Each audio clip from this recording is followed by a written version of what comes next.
Today is the 6th of January. It's Epiphany.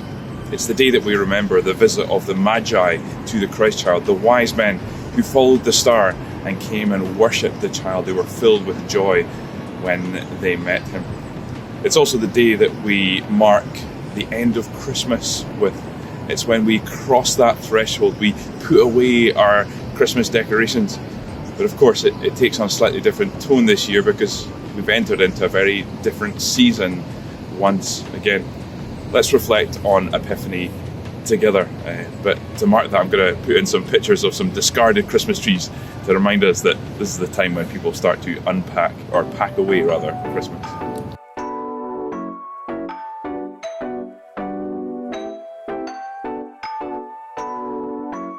So we've had a Christmas decoration related epiphany which I can share with you, and that is that this year when we put away our Advent calendar, we're going to put in our diary for Advent 2021 where we've actually squirreled away our Advent calendar, because this year we struggled to find it. So there's a kind of decoration related epiphany. We might be putting away decorations, but there's other things that we're putting away as well. We're putting words away in our vernacular. For example, we'll stop saying seasons greetings, but there's other seasons in the year, so I don't know why we don't greet people with those seasons. We will stop talking about the word festive, saying, oh, this looks festive, and the reality is there's other festivals in the year. Even this city, Edinburgh, we have a festival, or well, we had a festival and hopefully we'll have it again. But we don't say, oh, the city's looking particularly festival when it's August and the festival's going on in the city. There's lots of things, including our decorations and our words, that we will put away. I hope, though, we don't put away certain words in particular. I hope we don't put away the word Epiphany. For all that the word Epiphany might signal the end of our Christmas season, the reality is that it's a word. Indeed, it's an experience that preceded that of the Magi, the wise men, and the wonder that they had when they encountered the Christ child, when they knelt before him, when they brought their gifts. It's a word that preceded them, and it's a word that follows on. I want to say that the word Epiphany is very much a word that we keep on using. For the wonder of encountering Christ is an experience that we still have. It's an experience that we still have when the seasons change, when our experiences change. All that we go through, the wonder of Epiphany continues. So I managed to totally mess up the audio for this clip, but hey, the background looks quite nice, so I'll use it all the same, and I'll tell you what I was planning to say. I want to remind people that we ought to keep on using the word Epiphany, even if we're going to pack away different parts of Christmas. We want to keep on using this word, and there's other words that we want to keep on using. We want to keep on using the words Emmanuel. We want to keep on using the words Saviour, keep on using the words King. And think of how this moment of Epiphany will continue in our experience, and indeed the experience of others. I finished this video now by playing the song From the Squalor of a Borrowed Stable. It's one of my favourite Christmas songs to play and to sing.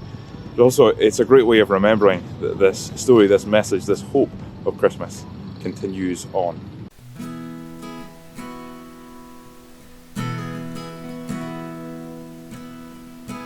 From the squalor of a borrowed stable, by the spirit of a virgin's veil, by the anguish and the shame of scandal, came the Saviour of the human race. But the skies were filled with the praise of him. Shepherds listen as the angels tell of the gift of God come down to man at the dawning of Emmanuel.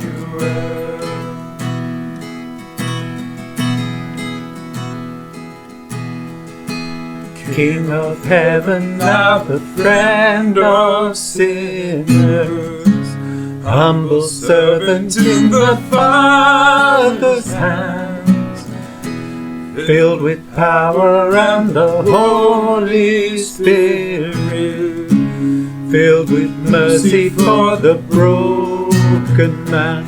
Yes, He walked my road and He felt my pain, joys and sorrows that I know so well. Yes, His righteous steps give me hope again. I will follow my Emmanuel.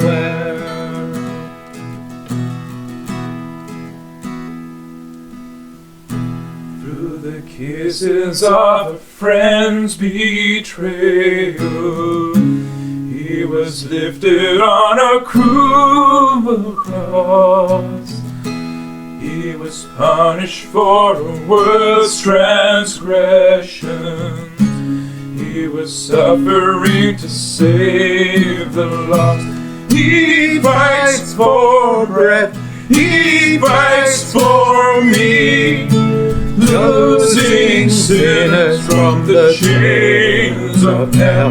And shouts our souls are counted free, death defeated by Emmanuel.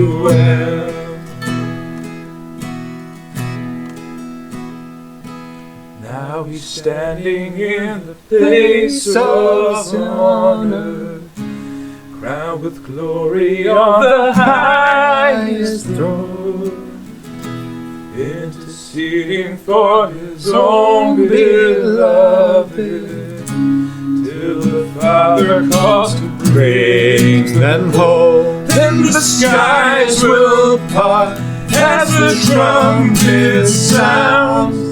Hope of heaven or the fear of man, but the bride will run to her lover's arms, giving glory to Emmanuel.